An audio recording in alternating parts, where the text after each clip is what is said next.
សម្ដេចហ៊ុនសែនស្នើរដ្ឋាភិបាលដកចោលមន្ត្រីនិងឈ្មួញដែលលួចនាំទំនិញថៃចូល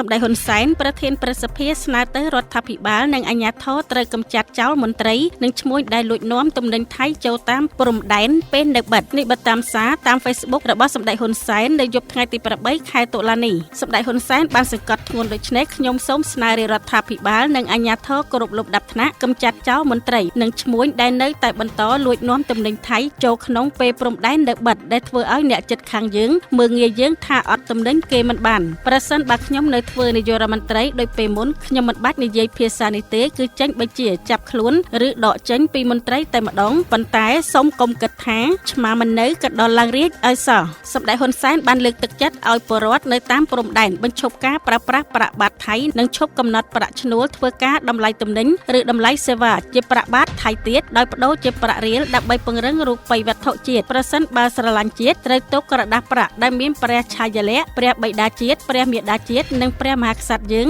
ទុកក្នុងទូក្នុងកាបូបឬក្នុងហោប៉ៅយើងជាជាងទុកព្រះឆាយាល័ក្ខណ៍ព្រះមហាក្សត្រប្រទេសមួយដែលចាត់ទុកយើងជាសត្រូវនិងប្រមាថមើលងាយយើងនោះទេនេះជាការលើកឡើងរបស់សម្ដេចហ៊ុនសែនជាមួយគ្នានេះសម្ដេចហ៊ុនសែនក៏បានអំពាវនាវឲ្យអាជីវករបដូរប្រាក់កុំយកប្រាក់ចំណេញហួសពេកខណៈពលរដ្ឋតាមព្រំដែនសម្រុកមកបដូរប្រាក់ថៃច្រើនដែលនាំឲ្យខាតច្រើន